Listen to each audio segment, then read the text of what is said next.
El mundo natural y el mundo sobrenatural están íntimamente ligados a cada paso de la historia.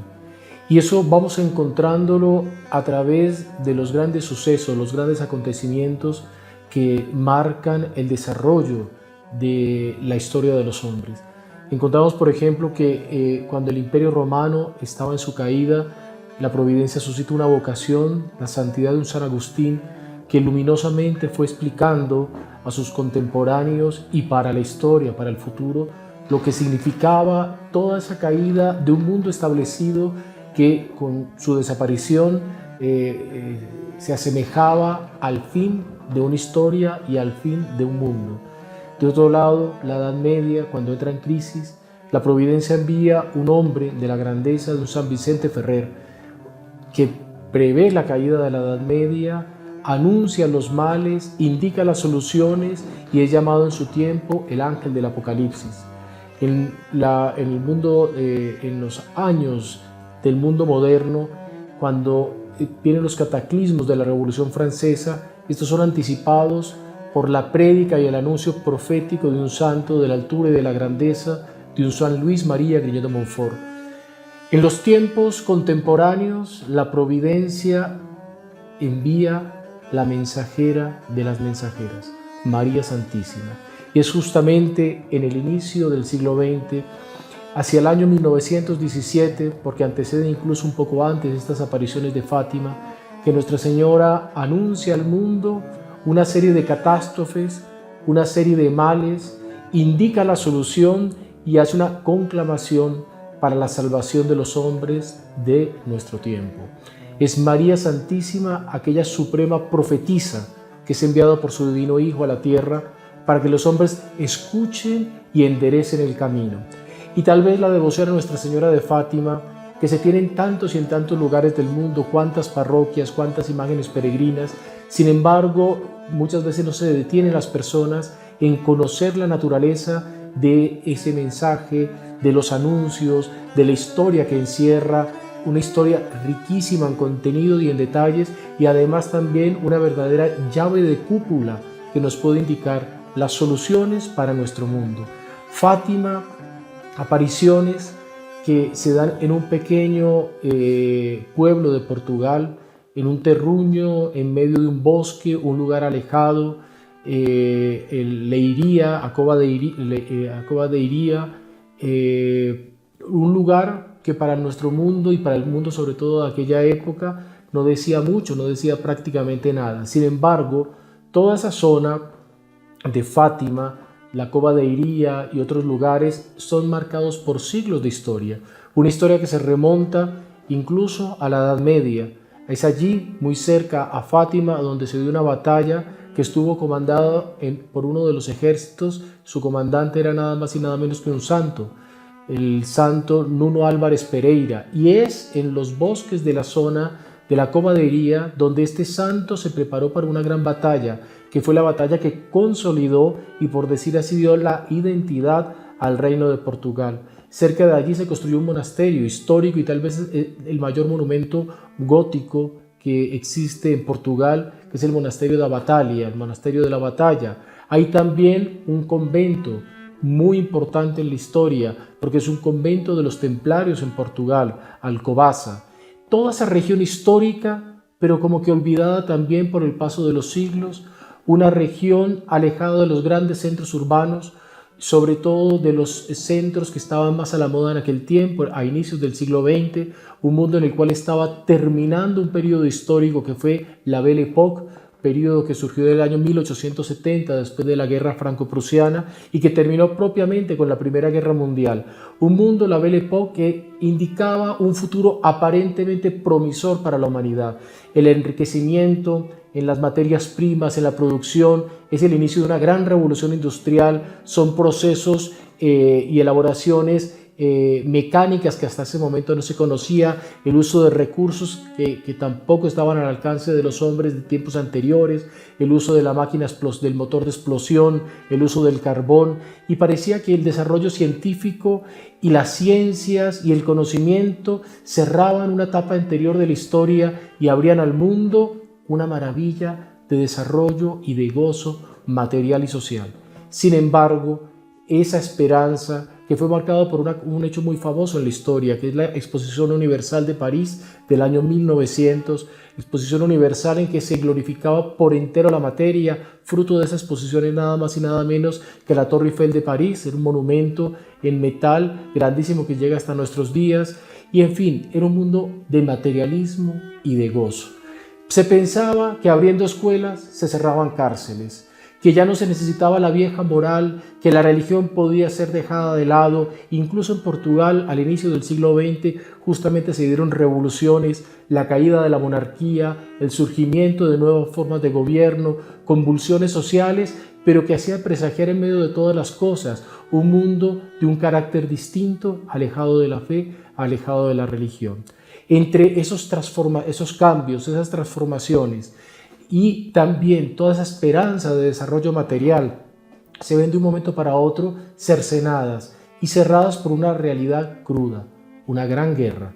Una guerra que se gestó sin nadie quererla aparentemente, una guerra que nadie imaginaba que iba a ser una guerra que duraría casi 5 años, una guerra que empezó casi como un paseo para todas las tropas que fueron a ella, en medio de bandas musicales, en medio de despedidas, de claveles, una alegría general en todas las naciones que se volvieron naciones bélicas en aquel momento, el año 1914, y una guerra que transformó completamente el cuadro y el panorama, no solamente de Europa, sino de todo el mundo del siglo XX.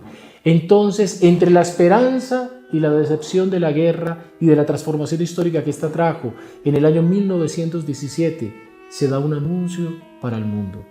Y un anuncio tierno, un anuncio profundo, un anuncio materno, un anuncio lleno de novedades y con una serie de manifestaciones que en el campo sobrenatural podríamos decir que son totalmente novedosas. Porque, por ejemplo, cuando la Santísima Virgen aparece en Fátima, los niños, los pastorcitos, narran que es una señora vestida de luz. Y es una señora que no solamente está vestida de luz, sino que irradia su luz y en un momento determinado, abriendo las manos, hace que esa luz penetre en estos niños, niños que son analfabetas, niños que son apenas pastores que reparten su tiempo entre ese trabajo tan sencillo, tan humilde de cuidar a las ovejitas, con los juegos y con la oración. Es cuando están jugando, cuando están rezando, que ellos van fortaleciendo su alma. Y es cuando están jugando que se anuncia la aparición no solamente de la Madre de Dios, sino que también precede la aparición de Nuestra Señora en Fátima, desde el año 1915, la aparición de un ángel. Es un ángel que en primer lugar ve la sombra, una sombra que no es sombra porque es una figura de luz. Lo ve Lucía, que está con otros 3 niños distintos a Francisco y a Jacinta en esta primera aparición del ángel de Portugal en silueta en el año de 1915. Como dijimos ahora, fueron 2 apariciones entre abril y octubre de 1915, pero él todavía no se define en su configuración. Era una manifestación sobrenatural que ven los 4 niños, Lucía y las otras 3, pero que todavía no está muy claro qué es lo que significa. Ya en el año 1916, está Lucía pastoreando ya con sus primos, que eran hermanitos. Era Jacinta, una niña nacida en 1910, Francisco, un niño nacido en 1908, y Lucía propiamente nacida en 1907. Son pequeñitos, la mayor tiene solamente 10 años, y es en 1916 cuando nuevamente aparece una figura, es una figura de luz, es una figura que se va tomando las facciones corporales, hasta que los 3 contemplan un joven. Es un joven, dicen ellos, de indescriptible belleza, que se aproxima hasta ellos y les dice: soy el ángel de la paz. Recordemos que el mundo está sumergido justamente en la guerra mundial. En medio de la guerra, en medio del conflicto, en medio del drama, Nuestra Señora envió un ángel. ¿Y qué ángel? El ángel de la paz. Es la bondad de la celeste mensajera, que está siendo precedida por un ángel para preparar a aquellos que ella destinó a ser los depositarios de los mensajes para la humanidad. Cualquiera diría que Dios, para comunicar un gran mensaje, buscaría a los poderosos de la tierra, pero la providencia nos enseñó desde Belén de Judá, desde aquella pequeña aldea que las manifestaciones de Dios son distintas a aquellas que los hombres imaginamos. Un Dios que nace en un pesebre, una reina celestial que se anuncia por un ángel, pero busca a los pequeños.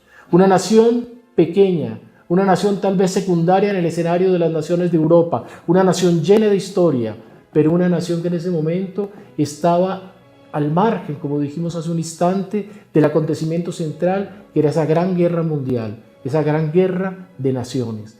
Es en Portugal que Nuestra Señora busca almas inocentes. Y eso es muy importante. Almas que no están contaminadas por el mundanismo del siglo. Almas que están en la sencillez, que están en la inocencia. Almas a quienes comunica un mensaje profundamente serio. Un mensaje que tiene un sentido que debe repercutir en todas las naciones de la tierra. Y esas almas hay que prepararlas. Y se preparan, almas que no sabían leer ni escribir, se preparan con la visita del ángel de la paz. En esa aparición también ellos quieren especificar aún más y él les dice: yo soy el ángel de Portugal. Y por primera vez en la historia del Nuevo Testamento aparece un ángel denominándose específicamente como el ángel custodio de una nación. Tenemos en la Escritura, tenemos en el Antiguo Testamento el anuncio de los ángeles que custodiaban pueblos, el ángel de Persia, el ángel de Grecia, pero este es el ángel que anuncia ser el ángel protector ya de una nación europea, el ángel de Portugal. Es el ángel de Portugal, es el ángel de la paz, que viene a anunciar cómo alcanzar la paz. Y les dice a estos niños que hay que orar. Y vamos a ver a lo largo de toda esta historia extraordinaria de Fátima, este mensaje profundísimo que nos dice tantas cosas para los días de hoy, días que están siendo sacudidos también por guerras, por conflictos sociales. No hay nación, no encontramos país en el mundo que no esté sacudido por procesos mórbidos de destrucción, de demolición. Uno diría tal nación, tal otra nación. No, naciones poderosas, naciones aparentemente estables se encuentran en nuestro mundo en la inestabilidad, y es la importancia de Fátima. Es un mensaje que llega a nuestros días, tal vez con un contenido mucho más cercano y mucho más importante que para aquel año lejano de 1917. Y encontramos otros ejemplos en la historia de la salvación que nos dicen cosas similares. Por ejemplo, la aparición del Sagrado Corazón de Jesús en Paray-le-Monial a Santa Margarita María Alacoque, una religiosa francesa a quien el Sagrado Corazón le manifiesta la maravilla de su amor. He aquí el corazón que amó tanto a los hombres, pero que fue por ellos tan poco amado. Es un lamento profundo del corazón de Jesús, llamando al amor que Él tiene por cada uno de nosotros. Y en Paray-le-Monial, Él buscaba al rey de Francia y le decía: dile a mi amigo el rey de Francia, que era Luis XIV, que consagre su nación a mi Sagrado Corazón. Y vean qué cosa: el Sagrado Corazón de Jesús en Paray-le-Monial, el Inmaculado Corazón de María en Fátima. Son esos dos corazones que en Fátima aparecen insistentemente, y el ángel anuncia los dolores y el sufrimiento del Sagrado Corazón de Jesús y el Inmaculado Corazón de María por los pecados del mundo. Y en Paray-le-Monial, el Sagrado Corazón de Jesús quiere una consagración como la quiere la Santísima Virgen, y lo veremos en el desarrollo y en el estudio y en el recuerdo del bellísimo mensaje de Nuestra Señora de Fátima, esa consagración al Inmaculado Corazón de María. Y Paray-le-Monial son apariciones que se dan el 17 de junio de 1689. El pedido de esa consagración se hace en ese momento. El rey de Francia no escucha el apelo del corazón de Jesús. No lo escucha Luis XIV, no lo escucha su sucesor Luis XV, no lo escucha el que le sigue, Luis XVI. Los tres Luises hacen oídos sordos al apelo del Sagrado Corazón de Jesús. 100 años exactamente después de estas apariciones de Paray-le-Monial a Santa Margarita María Alacoque, justamente día por día, el 17 de junio de 1789, es que se da el inicio de la Revolución Francesa, que antecede la caída de la Bastilla, y es el levantamiento del Tercer Estado, que se proclama en Asamblea Constituyente y que da así un rumbo y un cambio profundo a los estados generales convocados por el rey y se da el inicio propiamente a la Revolución Francesa. El rey finalmente consagra Francia 100 años después del pedido del corazón de Jesús, pero ya es muy tarde. Él está preso en la prisión del Temple, es allí donde hace la consagración, que ya no evita para nada la caída de Francia y todo aquel drama que fue ríos de sangre y de violencia que fue la Revolución Francesa. Volvemos a Fátima. Es el Inmaculado Corazón de María quien habla. Y habla en unas apariciones que llaman al mundo a la conversión, llaman al mundo a consagrarse a su Inmaculado Corazón. Hacemos mucho en los Caballeros de la Virgen las consagraciones a Nuestra Señora. Estamos haciendo eco del pedido que ella hizo a la Sagrada Jerarquía, al Santo Padre: consagra Rusia a mi Inmaculado Corazón en unión con todos los obispos del mundo. Pedido de Nuestra Señora en Fátima. Vamos a ver ese pedido, cómo fue atendido. Estamos todavía en el ángel. Es el ángel que aparece en 3 ocasiones en 1916. Un mensaje importantísimo a 3 niños. ¿Y qué les dice el ángel a los niños en estas 3 apariciones? Os pido sufrimiento, os pido sacrificios para reparar por los pecados del mundo. ¿Queréis sufrir? Y ellos aceptan. ¿Qué tipo de sufrimiento? El que Dios os envíe. Es el sufrimiento, no es buscar un sufrimiento distinto. El sufrimiento que Dios quiere para cada uno de nosotros es el que se nos atraviesa en el camino de la vida. Cada uno de nosotros, quien habla acá, quien escucha, también estoy seguro, tiene un sufrimiento. Y es un sufrimiento que Dios permite. Es una cruz que debemos cargar. Pero ¿cuántas veces ese sufrimiento colocado por la providencia como una condecoración? Él nos quiere condecorar con el cielo. Es muchas veces rechazado por aquellos que son condecorados. Y muchas veces no queremos los sufrimientos que la vida nos depara. Hay que aprender de las palabras del ángel de la paz. Aceptar el sufrimiento que la providencia nos envía. Para preparar por entero estas almas de los niños a la aparición de María Santísima para el año siguiente, mayo de 1917, en la última aparición del ángel del Portugal, aparece en una escena majestuosa y grandiosa. Es el ángel con un cáliz y con una hostia. Es un ángel sacerdotal.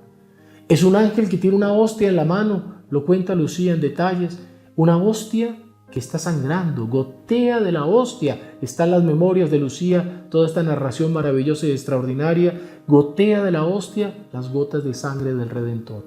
Y el ángel deja la hostia y el cáliz en el aire suspendidos, se retira un poco, se posterna en tierra y con la frente toca el piso. Los niños imitan el gesto de adoración del ángel. Vean la importancia de los gestos. Cómo es bello arrodillarse, cómo es bello colocar las manos unidas, cómo es bella con el cuerpo y con los gestos nosotros hacer oración y glorificar al Señor. Lo hace el ángel, se levanta, toma el cáliz, toma la hostia y la hostia la da en comunión a Lucía. Y hace beber del cáliz a los otros 2 niños, a Jacinta y a Francisco. Comulgan, están ya preparados para lo que viene, para esa revelación extraordinaria. Este celeste mensajero prepara el ángel de la paz, la llegada de Nuestra Señora. 13 de mayo de 1917 comienza la aparición de la Virgen con un mensaje que para todos nosotros es fundamental. Es un mensaje que tenemos que escucharlo hoy, que estamos asistiendo a este recuerdo de las apariciones de Nuestra Señora de Fátima. Tenemos que escucharlo como si fuera Nuestra Señora que lo estuviera diciendo a cada uno de nosotros, transmitiendo a cada uno de nosotros, porque el mundo en su tiempo y en su momento no quiso escuchar el mensaje. Y estamos tal vez 100 años después, 100 años que pasaron de aquel mensaje del Sagrado Corazón de Jesús, 100 años ya largos de la aparición de Nuestra Señora de Fátima, donde todas las profecías se están cumpliendo, donde todos los mensajes se están realizando, donde todavía faltan por concretizarse muchos de los aspectos de este mensaje de Fátima. 13 de mayo de 1917. Estos niños inocentes, ya madurados en el relacionamiento con lo sobrenatural que dijimos al inicio de estas palabras, está tan permeado con lo natural. Somos nosotros los que tal vez no queremos darnos cuenta, pero cuando nos detenemos, cuando encontramos cada hecho de la vida, si hacemos un examen de conciencia, podemos sentir perfectamente la mano de Dios y la mano de lo sobrenatural en nuestra vida. Estos ya estaban preparados porque ya habían tenido no solamente la percepción, sino la visión directa de una aparición de un ángel. 3 niños que están pastoreando en el mes de mayo, el mes de las flores, es primavera, está un cielo abierto, está un cielo limpio y es un domingo 13 de mayo. De repente, en medio de esa calma, un relámpago que a ellos les sorprende. Se miran entre sí, se levantan, va a venir una tormenta, otro relámpago. Se asustan y prefieren correr con el rebaño para alejarse de un rayo, de cualquier cosa, del agua, de la tormenta que sorprendentemente se está presentando cuando el cielo está todavía azul. Y ellos se alejan corriendo cuando de pronto nuevamente la luz. Y esta luz es una luz que los deja admirados. Es superior a la luz del ángel. No es el ángel. ¿Qué puede ser? Es más diáfana, es más bella, es más grandiosa. Una silueta. Una silueta en la cual aparece una señora vestida de luz. Una señora que, dice Lucía, desprendía rayos más radiantes que los rayos del sol, que parecía un vaso de cristal atravesado por una luz intensísima y diáfana, una luz que apaciguaba, una señora de rasgos indescriptiblemente bellos, una señora que tenía un rostro que ella define ni triste ni alegre, sino serio, con aire de suave censura. La señora bellísima, y una señora a quien ellos ven y preguntan: ¿de dónde es vosa merced? En el portugués antiguo, ¿de dónde es vosa merced? Y ella responde: soy del cielo. Linda respuesta: soy del cielo, ser del cielo. ¡Qué gracia magnífica! Ella es del cielo y ya les está indicando con la respuesta algo grandioso. Ella podría haber dicho cualquier otra definición al respecto de sí misma, pero ya desvenda una cortina y a la vez la coloca también, porque ser del cielo es una señora del cielo que vino a la tierra. Inmediatamente los niños le preguntan: ¿qué queréis de nosotros? Porque es una señora tan bella que ellos desean saber cuál es su querer, para estar de acuerdo con su querer. Y es la primera señal bellísima del amor, es querer hacer lo que el amado quiere de cada uno de nosotros.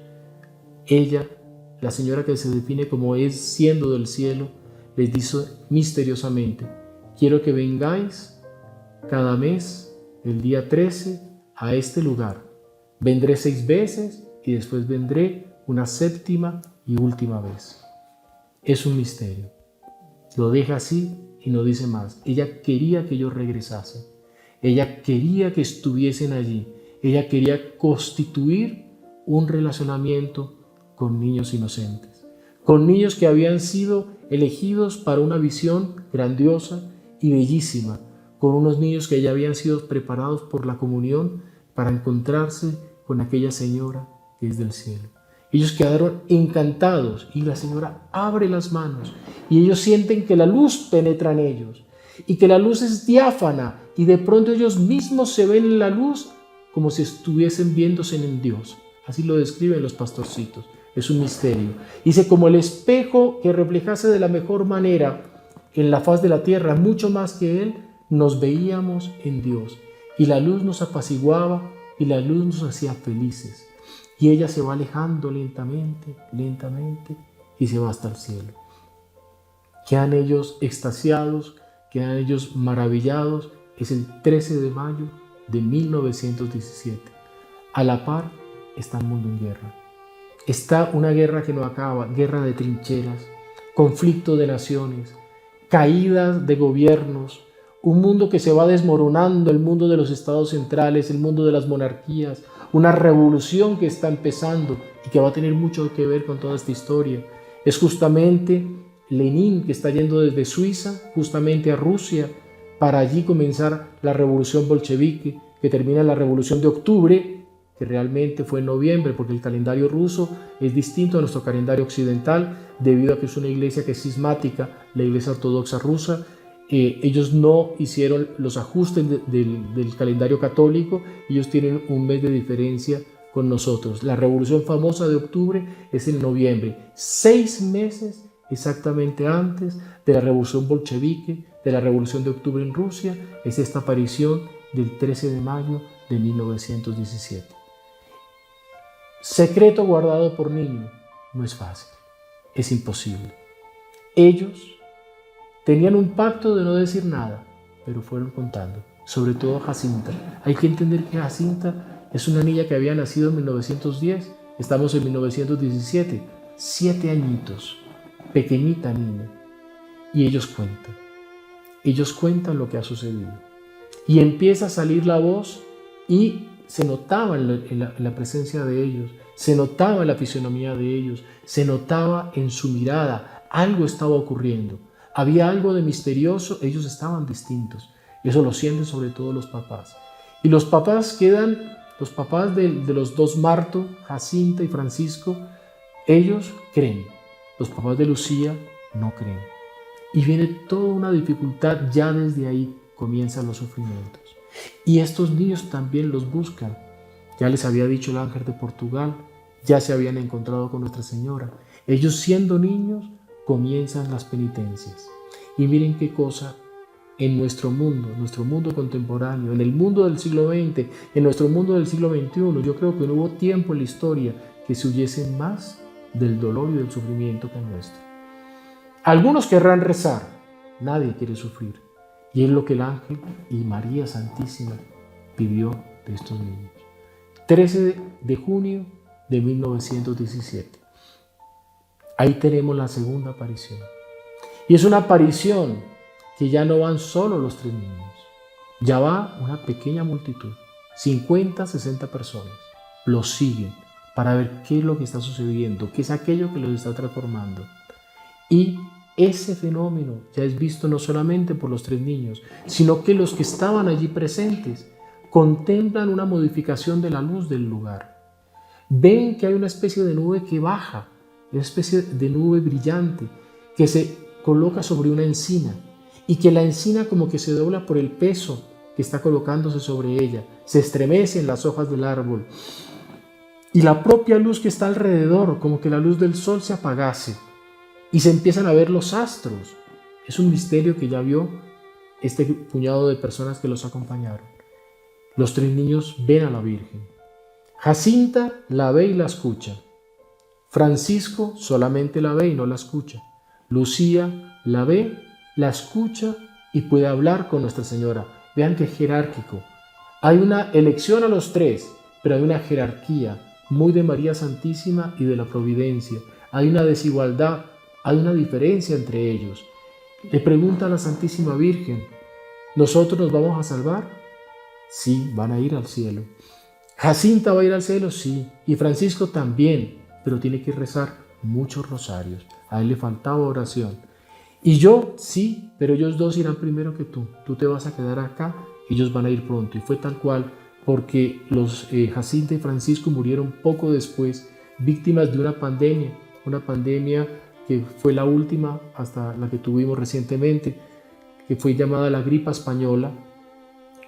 Española no fuera porque fuese en España, fue una gripa que dio en el mundo entero, sobre todo en la Europa del final de la Primera Guerra Mundial, murieron millones de personas y estos 2 niños fueron víctimas de la gripa. Ellos 2 mueren 1 o 2 años después de las apariciones, 1919 y 1920. Lucía permanece, ella tenía una misión, ella era la interlocutora, ella es la que debería transmitir el secreto. Y tuvo grandes sufrimientos. Ellos también, los 3 tuvieron sufrimientos. Nuestra Señora les dice, tenéis que rezar y sufrir para reparar los pecados. ¿Y Nuestra Señora qué enseña? Enseña su inmaculado corazón. Es el corazón de la Santísima Virgen, pero es el corazón cercado de espinas, como lo vemos en la imagen peregrina de los caballeros de la Virgen. Un corazón cercado de espinas por los pecados del mundo, por los pecados de los hombres. El pecado no se comete en la soledad del alma, no se comete en la soledad de un recinto cerrado, no se comete en la soledad de una conciencia. El pecador, decía Santa Teresa, que piensa que el pecado se hace fuera de Dios, está equivocado, porque todos estamos en Dios. Y decía Santa Teresa la Grande eso, lo que ella la estremecía de pecar es que se peca dentro de Dios. Lo que nos sustenta es Dios.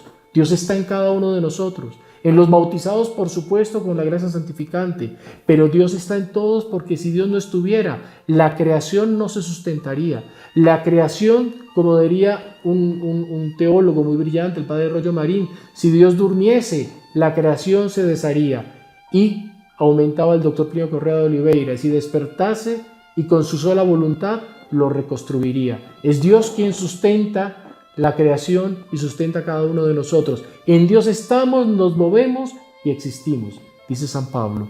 Y es este Dios justamente que siente y que sufre, y su Madre Santísima, su Madre Inmaculada, la voluntad de ella es la voluntad de Dios. Y por eso ella siente el sufrimiento de Dios. Y su corazón está cercado de espinas. Son las espinas de nuestros pecados. Pero no imaginemos, porque muchas veces cuando se habla de esto uno dice, no, yo no tengo pecado, yo nunca maté a nadie, yo no he robado, yo soy bueno. ¿Por qué me pasan las cosas? Pensar que el pecado es solamente los grandes crímenes es no tener una noción clara de lo que es el bien y es el mal. El pecado es toda imperfección que nos aleja de Dios. ¿Cuántos pecados de miradas indebidas? ¿Cuántos pecados de mentiras? ¿Cuántos pecados de modas inmorales que Nuestra Señora vino a indicar en Fátima? Lo que más hería su Inmaculado Corazón eran las modas inmorales. Y estamos hablando del año 1917, hace 105 años. Las modas, lo que cambiaron de ese momento a nuestros días, todos sabemos que es inmenso. En aquel tiempo los vestidos eran vestidos. Hoy en día, ¿cuántas veces los vestidos son desvestidos? Y son las modas que están por allí, modas de pensamiento, modas de traje, modas de tatuajes, modas de colores, modas, en fin, cuánta moda que un cristiano debería mirar con indiferencia, porque el cristiano lo que tiene que mirar es justamente a que esto en la tierra queda y todo nos llama justamente a la vida del cielo y a lo eterno, que es aquello que perdura. Nuestra Señora muestra su corazón cercado de espinas por los pecados de los hombres. Les pregunta, ¿quieren reparar los pecados? Ellos dicen que sí. Entonces tendrán sufrimientos. Repítelo delante. Tendrán que hacer penitencia. Nuestra Señora pide oración y sacrificio. No solamente oración. Algunos quieren rezar en el mundo. Nadie quiere sufrir. Ya lo dijimos, pero vale la pena insistir en una realidad tan profunda para cada uno de nosotros. ¿Qué sufrir? Las pruebas que Dios nos manda. Es lo que les dijo el ángel de Portugal y es lo que repitió nuestro Señor. Son las pruebas que Dios nos manda. Estar dispuestos a aceptar la voluntad de Dios es de las cosas muchas veces más difíciles para cada uno de nosotros. Aceptar la partida de un ser querido, aceptar una enfermedad, aceptar un fracaso en la vida, aceptar una crisis económica, aceptar cuántas y cuántas cosas que se nos van presentando en el desarrollo de nuestras vidas. Es lo que le pide la Virgen a estos niños. Y le dicen, ¿qué quiere vuesa merced? Que vuelvan aquí el próximo mes y que recen el rosario para alcanzar la paz. Es la insistencia de Nuestra Señora, lo repitió en varias de las apariciones. Hay que rezar el rosario para alcanzar la paz. Cuando el mundo está en guerra, la forma de alcanzar la paz es rezar el Santo Rosario. Ahí está dada la fórmula. Traía Nuestra Señora la fórmula para la conversión y la transformación del mundo. La oración, sobre todo la oración tan grata a ella del Santo Rosario, y la penitencia. Los niños quedan extasiados y quedan encantados, quedan maravillados, y la pequeña multitud decía que escuchaba, mientras pasaba el tiempo de la aparición, una especie de zumbido. Decían que no sabían, una especie de zumbido que había, un estremecer, una luminosidad, un peso sobre la encina, eran todos los detalles y la transformación del rostro de los niños. Ellos estaban viendo algo realmente. Y ya 50 o 60 que lo vieron, se expandió por todo el país ya, que estaba pasando algo grandioso en esas tierras históricas de la Cova de Iría. Estaba allí nada más que pasando una aparición y una manifestación de lo sobrenatural. Nuestra Señora les anuncia que vendría el próximo mes, 13 de julio de 1917.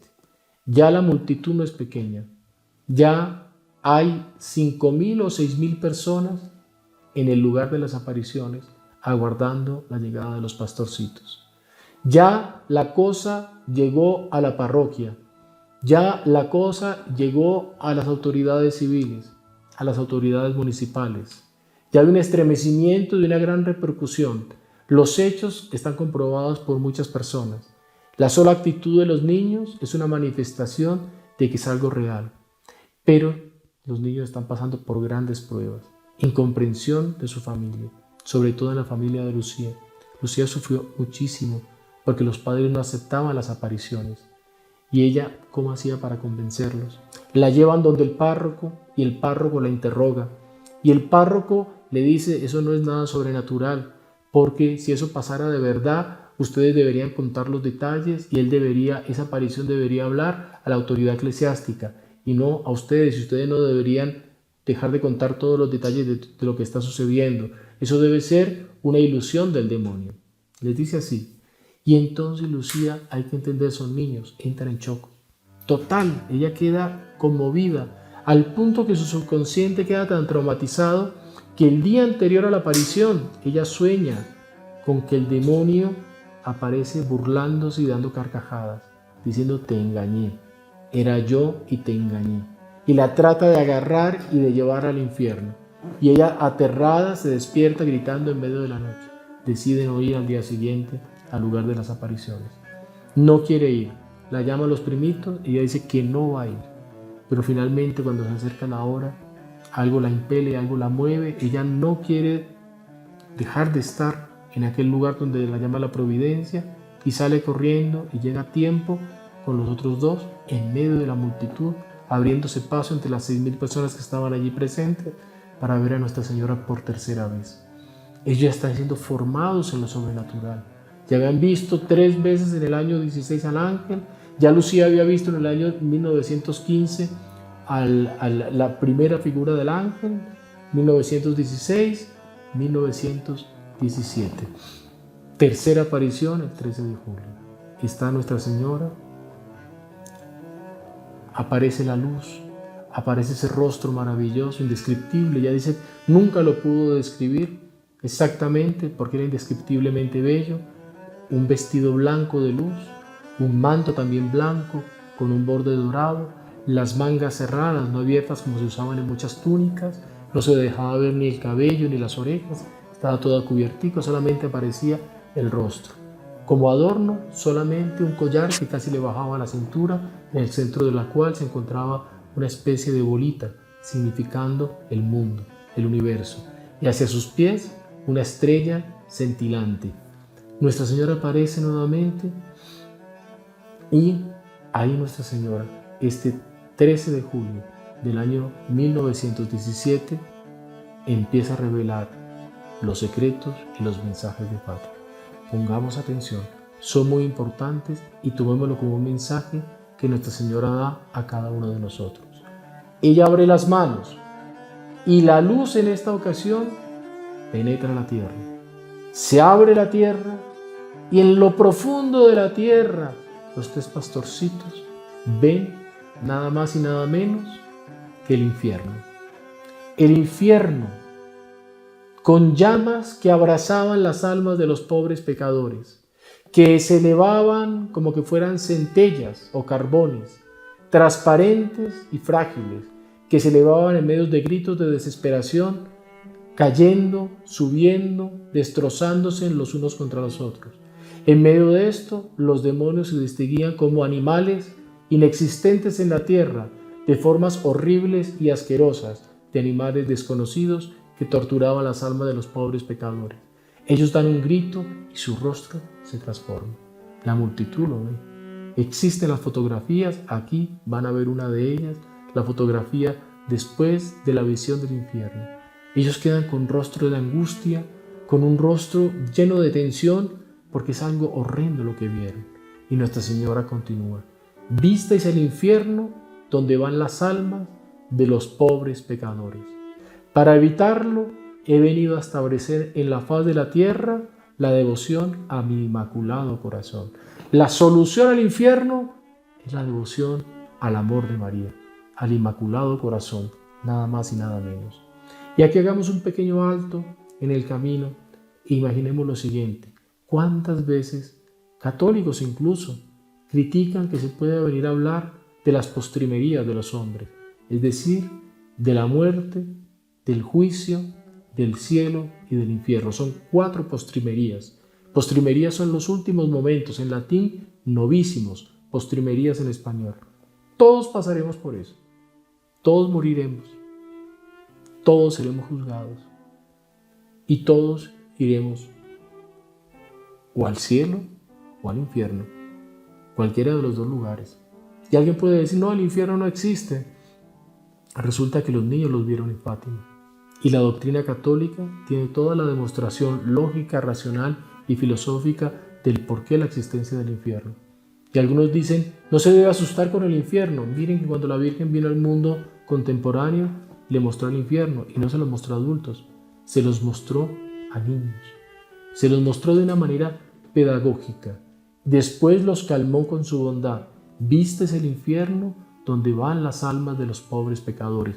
No les ocultó el infierno, se los enseñó y posteriormente les explicó, con tristeza y con pena, porque para Dios y para María Santísima es una tristeza y un dolor. Es una criatura creada por Dios, que estaba creada para la gloria, porque todos fuimos creados para ser felices, y que no quiso aceptar el amor de Dios, y por eso se condenó y fue al infierno.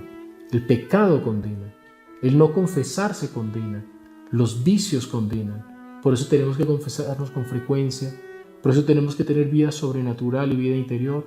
Si tenemos flaquezas, confiar en Dios, pedirle a Dios que nos transforme y rezar, como pedía Nuestra Señora en Fátima, rezar y hacer pequeñas penitencias de aceptación de los sufrimientos de la vida. Con eso el mundo cambiaría, y es lo que quería Nuestra Señora. Ella mostró el infierno para evitar al mundo de nuestro tiempo el infierno. Vistes el infierno donde van las almas de los pobres pecadores. Para evitarlo, he venido a establecer la devoción a mi Inmaculado Corazón. Primer paso para evitar el infierno es la devoción al Inmaculado Corazón de María. Pero vean que en Fátima se encuentran 2 cosas: el castigo de las postrimerías, por el cual todos pasaremos, la muerte, el juicio, el cielo o el infierno. El purgatorio es un estado que es solamente transitorio. El alma que va al purgatorio después irá al cielo. Pero hay también un castigo en la tierra, y Nuestra Señora habló justamente de eso. La lógica lo dice y lo explica la teología, lo enseña San Agustín. Los hombres somos juzgados después de nuestra vida. ¿Nos salvaremos o nos condenaremos? Dios nos libre y guarde. Las naciones no. Las naciones, los momentos históricos, las sociedades no tienen una vida post-mortem. Somos los seres individuales que constituiremos la sociedad celestial. Pero los estados y las naciones deben ser juzgadas en la tierra.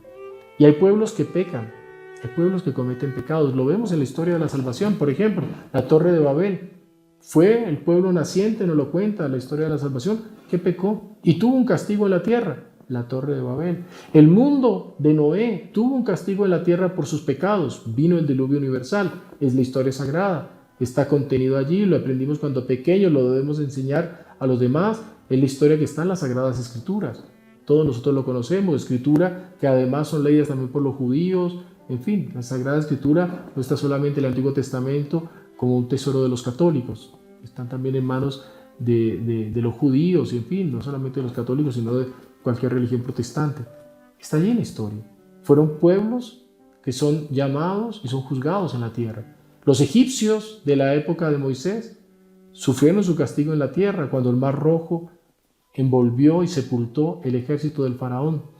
Ustedes vean qué cosa curiosa, cómo los movimientos de la historia y los pecados de los pueblos son castigados en la tierra. Y es el anuncio del mensaje de Fátima. Mire cómo empieza. Empieza con la visión del infierno, una visión sobrenatural. Evitar el pecado y evitar la condenación a través de la devoción al Inmaculado Corazón. ¿Qué significa la devoción al Inmaculado Corazón de María? ¿Qué es el corazón? Símbolo por excelencia de la mentalidad entera del ser y símbolo sobre todo de la voluntad y del amor. Siempre por eso el corazón se enseña como símbolo del amor. Pero más que el amor, que es un mero sentimiento, es de la voluntad. Es de la voluntad firme de aquel que quiere algo en la vida, quiere amar. Amar es un acto de voluntad. Por eso el amor verdadero y que perdura pasa por encima de las vicisitudes del momento. El amor verdadero es firme porque la voluntad decide sobre él. Es la voluntad de María, que está cercada de espinas por los pecados. Es el amor de María que nos quiere envolver. Que nos quiere envolver con una advertencia. Es como una madre que avisa a un hijo, fue lo que sucedió. Ella es mamá que avisó al mundo contemporáneo lo que le esperaba, pero no solo le esperaba después de la vida, también en la faz de la tierra. Y viene ese mensaje de Fátima tan impresionante. La guerra va a terminar. Primera Guerra Mundial va a terminar. Pero si no se convierten en el reinado de Pío XI, vendrá otra peor. Y fue tal cual porque no hubo conversión. Reinado de Pío XI, que era un misterio el término. Y en el reinado de Pío XI vino la Segunda Guerra Mundial. La Primera Guerra Mundial tuvo entre 22 y 25 millones de muertos. La Segunda Guerra Mundial tuvo entre 45 y 50 millones de muertos, con una diferencia. En la Primera Guerra Mundial, el 75% de los muertos fueron militares y el 25% fueron civiles. En la Segunda Guerra Mundial, el 50% de los fallecidos fueron militares y el 50% de los fallecidos fueron civiles. Muchos dicen que la Tercera Guerra Mundial va a ser mejor ser militar, porque la mayor parte de los fallecimientos van a ser de la gente común. Nuestra Señora está indicando aquello que viene y anuncia la Segunda Guerra Mundial. Cuando veáis los cielos de Europa surcados por una luz desconocida, es el anuncio de que vendrá ese castigo. Y fue justamente en 1938 que los observatorios astronómicos de Europa entera anunciaron una aurora boreal que solamente se ve en los polos. Y eso se vio sobre todos los cielos de Europa. 1938, por los meses en que se dio la anexación de Austria al tercer rey alemán, que para muchos historiadores es el momento decisivo en el cual se desencadena la Segunda Guerra Mundial, que con operaciones militares comenzó el 1 de septiembre de 1939. Comienza la guerra. Castigo, y es la relación no solamente del castigo post mortem, sino también de los sucesos que afectan la tierra.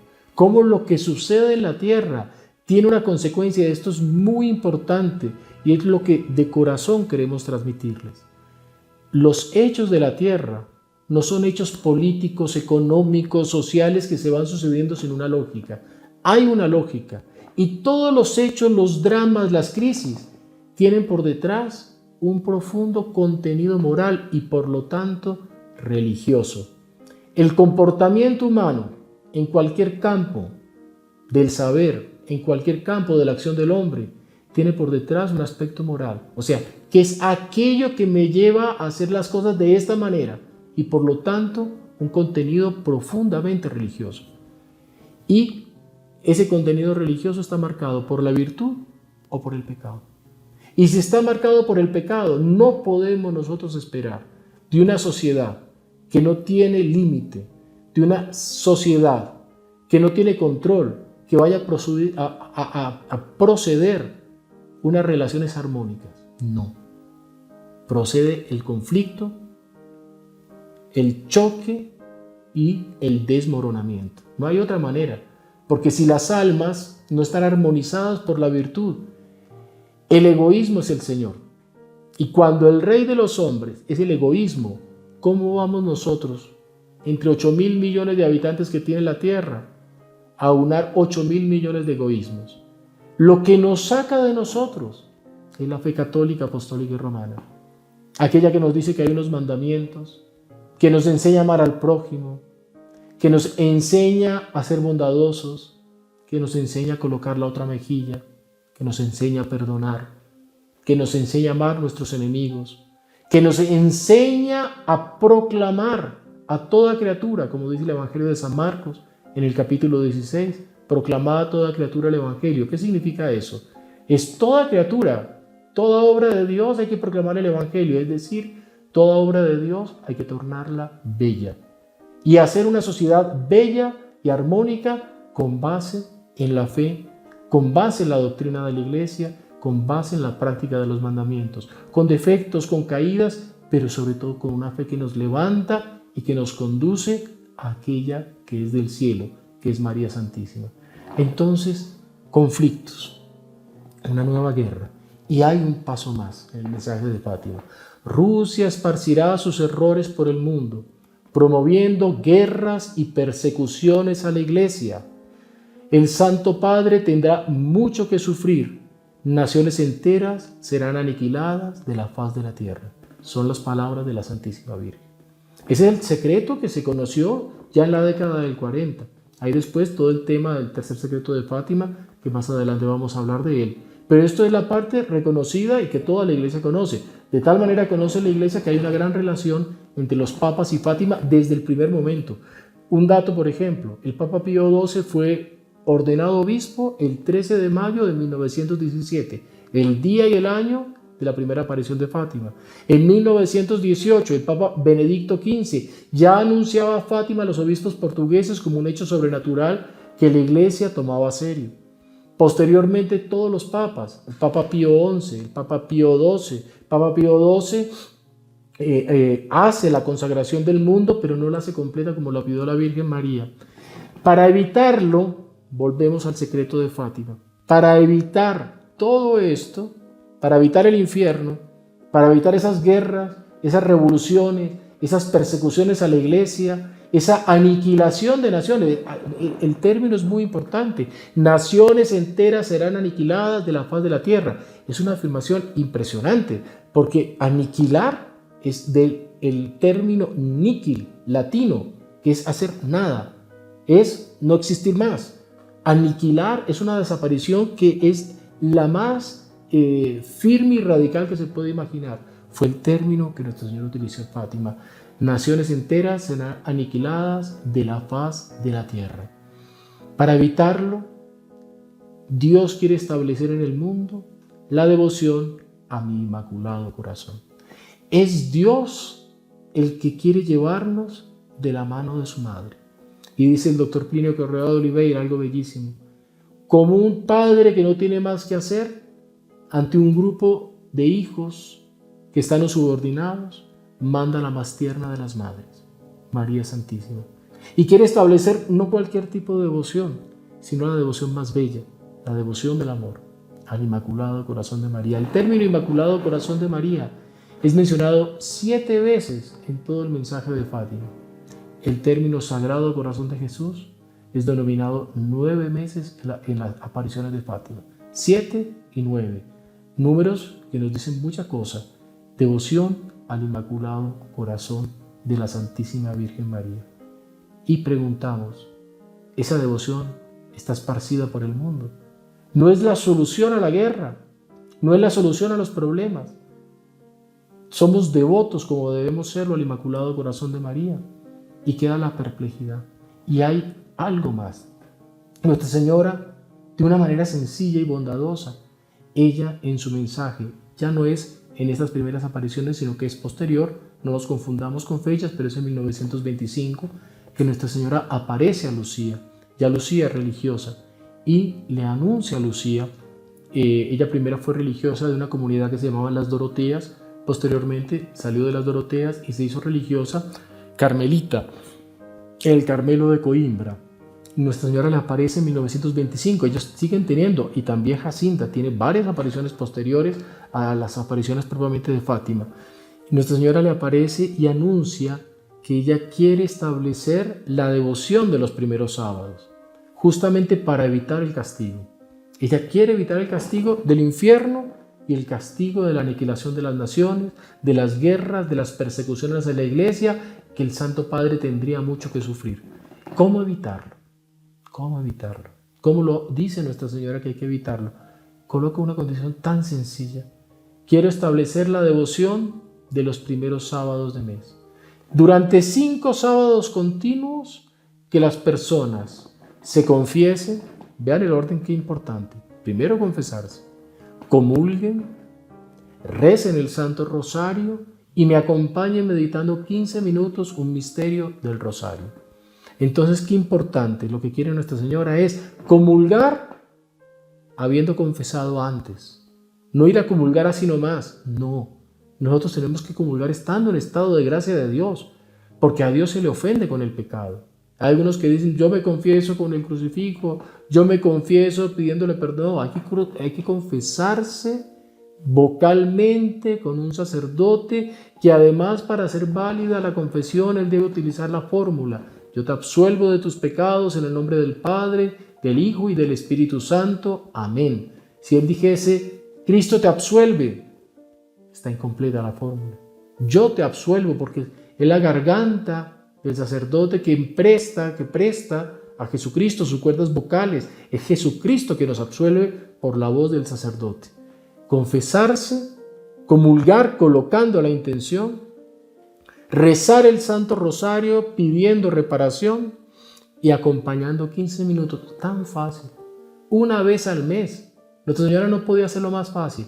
Esa devoción es una devoción tan poco conocida, tan poco practicada, tan poco frecuentada. En tan pocos lugares hay. Algunas parroquias la tienen, evidentemente, pero sin embargo no es algo que ni en aquel momento ni actualmente se conociese. Las condiciones que Nuestra Señora colocó fueron muy fáciles y muy sencillas. Y pidió algo muy importante. El Papa debería consagrar a Rusia al Inmaculado Corazón de María, en unión con todos los obispos del mundo.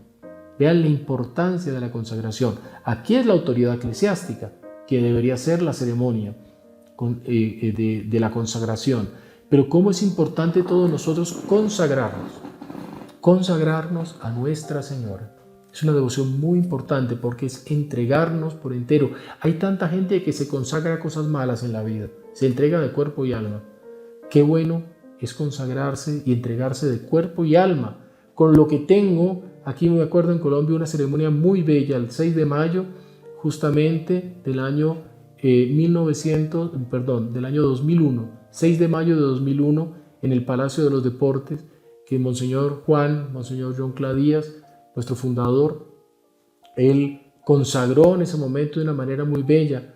Había un canto, el canto Reina de Colombia, y le llevaron una bandera desde el público, fue bajando la bandera y llegó a donde él estaba dirigiendo la banda, que estaba compuesta por un grupo muy numeroso de Caballeros de la Virgen, el coro internacional, y él canta Reina de Colombia con la bandera, ondeándola con movimientos bellísimos, y al final dice: aprovechemos este instante aquí los que estamos de manera privada, lógicamente, pero los que estamos, eran 6.000 personas en el Palacio de los Deportes, entreguémonos cada uno con lo que tiene, entreguemos el país con toda nuestra voluntad, entreguémonos, si estoy con mi familia, si soy solo, con mi soledad, con lo que tengo, con lo que soy, por entero al Inmaculado Corazón de María, en un acto de consagración. Él aprovechó ese bello momento, pero son consagraciones que debemos hacer, que debemos renovar, consagrar nuestro trabajo, consagrar nuestros hijos, consagrar nuestro sufrimiento, esa enfermedad que tengo, la consagro al Inmaculado Corazón de María, no solo por mi salvación, sino vea que ella estaba, la Virgen,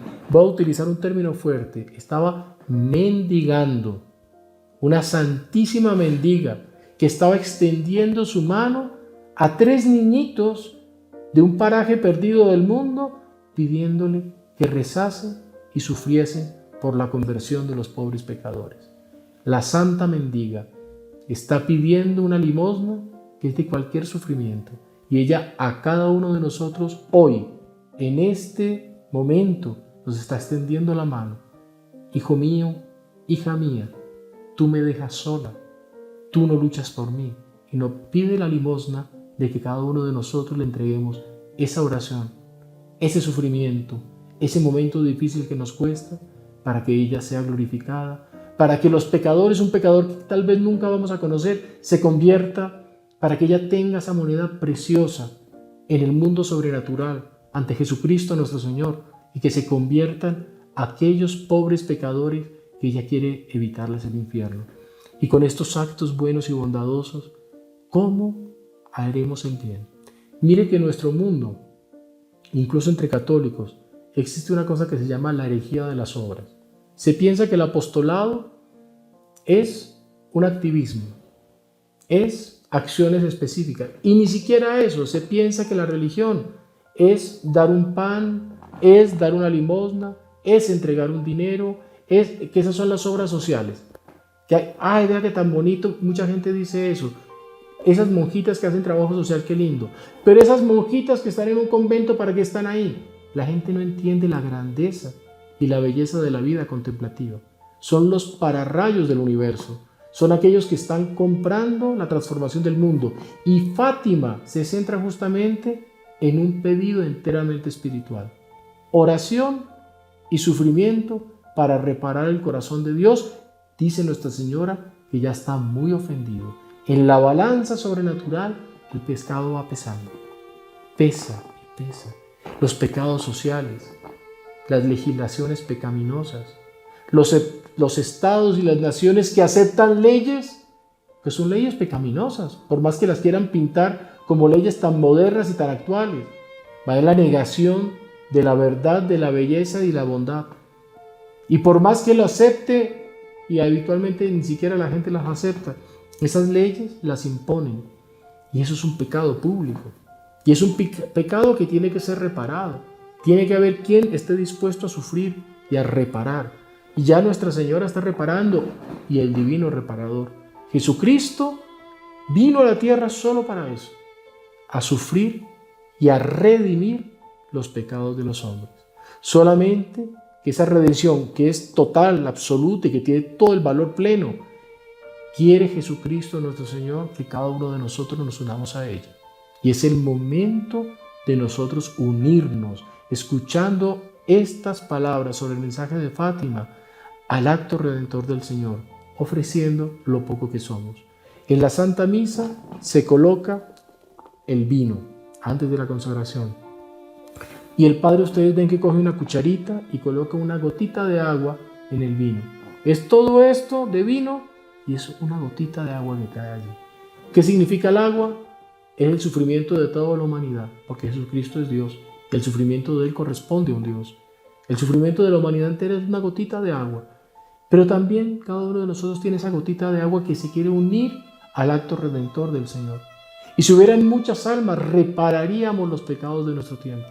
Lo que Dios quiere en nuestro tiempo, más que activismo, más que pensar que con política, más que pensar que con acciones sociales vamos a transformar el mundo, lo vamos a transformar con oración, penitencia y sacrificio. Y es la moneda que atrae de Dios las gracias. Por eso los grandes santos fueron grandes sufridores. Los grandes santos fueron santos crucificados. Lo que Dios quiere, lo que la Virgen de Fátima quiso fue inocentes que sufrieran. Inocentes sí, con defectos. Francisco tenía defectos. Por eso ya decía, se va a salvar si reza mucho. Él, por ejemplo, un defecto que tenía es que rezaba la Ave María incompleta. El rosario lo rezaba, Dios te salve María, Santa María. Y la otra, Dios te salve María, Santa. Tenía un rosario reducido. No podía rezarlo así, tenía que corregirse. Era un niño, por supuesto. Pero miren qué lindo. Dios nos quiere elevar. Y no hay que, como era un niño, déjelo así. No, la Virgen no quería eso. Dios y la Virgen nos quiere elevar. Y lo quisieron elevar a un estado de santidad que lo alcanzó por el sufrimiento. Y Jacinta y Francisco fueron beatificados por el Papa, canonizados por el Papa San Juan Pablo II, justamente un 13 de mayo del año 2000. San Juan Pablo II fue 3 veces a Fátima. Fue en el año 1982, 13 de mayo, agradecer que se salvó del atentado de un 13 de mayo de 1981. Fue en el año 1991 y fue en el año 2000 a la canonización de los niños y en ese momento fue leído el anuncio justamente del tercer secreto de Fátima, que unos meses después fue publicado por la Congregación de la Doctrina de la Fe, en aquel tiempo en la cabeza del cardenal Ratzinger, posteriormente Benedicto XVI. Mensaje de Fátima, miren qué impresionante, 13 de julio. Estamos al 13 de julio de 1917. Visión del infierno, almas de los pobres pecadores, establecer la devoción al Inmaculado Corazón, consagrar Rusia al Inmaculado Corazón, el Papa en unión con todos los obispos del mundo, y si no, Rusia esparcirá sus errores por el mundo, promoviendo guerras y persecuciones a la Iglesia. El Santo Padre tendrá mucho que sufrir, naciones enteras serán aniquiladas de la faz de la tierra. Pero después de todo esto, una frase muy linda: Rusia se convertirá y habrá paz. Por fin mi Inmaculado Corazón triunfará. Frase muy importante en Fátima. Por fin mi Inmaculado Corazón triunfará. Cuando uno dice por fin, uno dice por fin después de que hizo algo que fue largo, que hizo algo que costó, que pasó algo que no fue fácil. Ese por fin mi Inmaculado Corazón triunfará quiere decir que hay una historia previa muy larga, muy sufrida, nada fácil, pero grandiosa y heroica. Y por fin mi Inmaculado Corazón triunfará. ¿Cuántas cosas quiere decir? Ella viene a establecer esa devoción y ese corazón que Jesús quiere establecer en el mundo, finalmente triunfará. Y el término triunfará es igual en portugués que en español, es muy categórico. No está diciendo simplemente que vamos a llegar a un momento muy bonito. No, por fin triunfará. O sea, va a ser categórico. Y ahí hay algo muy bello, porque Fátima refrenda y anuncia algo bellamente para nuestro tiempo, que ya había sido profetizado por un gran santo, que es San Luis Grignon de Montfort, un santo francés que ya en el siglo de las apariciones de Parele Monial a Santa Margarita María Alacoque, San Luis María Grignon de Montfort en el siglo XVII fue un gran evangelizador y un gran predicador en Francia, gran escritor, gran orador, gran proclamador de la fe, levantó departamentos enteros de Francia, sobre todo el suroeste de Francia, la región de la Vendée, que después tuvo todo un papel histórico muy importante en la historia de Francia, sobre todo hacia la Revolución Francesa, y una zona que quedó llena de fe, de piedad y devoción marcada por la vida de este santo, que supo rezar, que supo sufrir. Tiene un libro muy lindo que se lo recomiendo mucho, se llama El Tratado de los Amigos de la Cruz. Tratado de los Amigos de la Cruz, Carta Circular a los Amigos de la Cruz. Lo confundí con otro nombre muy lindo de su libro Princeps, que se llama El Tratado de la Verdadera Devoción a la Santísima Virgen María. Pero él tiene la Carta Circular a los Amigos de la Cruz y el Tratado de la Verdadera Devoción a la Santísima Virgen. Y San Luis Grignon de Montfort anuncia que viene una época que será el reino de María. El reino de María, que él dice que será un mundo. Vean lo categórico de la afirmación de San Luis Grignon de Montfort. Será un mundo en el cual se respirará María. Respirar María. Es un asunto, o sea, no podía ser más categórico. Es decir, Nuestra Señora, como medianera necesaria, Nuestra Señora es medianera indispensable de todas las gracias. La Escritura nos dice, el único mediador es Jesucristo, por supuesto, pero Él como único mediador colocó como medianera indispensable de todas las gracias a la Santísima Virgen María. Es decir, por ella pasan las gracias y quien está unida a ella recibe las gracias. Quien no está unida a ella no recibe la gracia. Por lo tanto, este canal de gracia es el punto fundamental para la historia de la humanidad. ¿Qué es la gracia? Es la participación en la vida de Dios. ¿Cómo se recibe? Con el bautismo. ¿Cómo se sustenta? Con la práctica de la virtud. ¿Cómo se pierde? Con el pecado. El pecado nos quita la gracia. ¿El pecado mortal qué es? Aquello que mató la vida de la gracia en el alma, por eso es mortal. Mató a Dios en nosotros. El pecado mortal es como si yo matara a Dios en mí. Vean la gravedad cuando cometamos una falta. El pecado venial es como si yo abofeteara a Dios. Es tremendo. El pecado mortal mata a Dios. El pecado venial como que abofetea a Dios. Es grave y es serio. Es un ser absoluto y necesario, Dios nuestro Señor. Mas la gracia se mantiene con la oración, es un canal de la gracia y vehículo de la gracia sobre todos los sacramentos. La comunión, la confesión, todos los sacramentos, el bautizo de los niños, la unión matrimonial tan importante, no vivir sin esa bendición de Dios. Los enfermos, darle la unción de los enfermos. ¡Ay, que se va a asustar! Tranquilos que no, se va a fortalecer con la unción de los enfermos. Los sacramentos son los que transmiten la gracia. La oración es vehículo de la gracia, pero aquella que es la medianera de la gracia, Santísima Virgen María. Por eso va a ser el reino de María, porque va a ser un reino de gracia. Va a ser un reino de maravilloso en el cual predicaremos el Evangelio a toda criatura. Toda criatura, la arquitectura. Toda criatura, el canto. Toda criatura, las relaciones sociales. Toda criatura, la oratoria. Toda criatura. ¡Qué bello! Pensemos lo contrario, que no se predique el Evangelio a toda criatura, sino el antievangelio del demonio. Entonces imaginemos un canto del demonio, una arquitectura del demonio, unas relaciones sociales del demonio, y podemos acercarnos a tanta cosa que vemos hoy en día, a tanto pseudoarte, a tanto conflicto social, a tanto drama particular en las familias, a tanto odio entre seres que se deberían amar, a tanto y tanto y tanto. Es lo contrario. No hay nada que hacer, no hay un tercer camino. ¿Es el camino de la gracia donde está María? ¿O es la calavera satánica del demonio donde está el infierno? Y el mundo tiene que elegir entre el Inmaculado Corazón de María o el horror. Queremos que elijamos todos el Inmaculado Corazón de María. Y por eso queremos que Fátima sea un instrumento para entender que estas profecías apenas están en andamiento, apenas se están realizando y está en nuestras manos. La historia de los pueblos, la historia de las naciones, la historia particular está en las manos de cada uno de nosotros. No pensemos que es un otro el que decide. Cada uno de nosotros decide por Dios o contra Dios. Cada uno de nosotros elige el camino. Los pastorcitos lo eligieron en medio de los sufrimientos. Vieron el infierno, escucharon las palabras. Qué responsabilidad tan grande, pero también escucharon la promesa.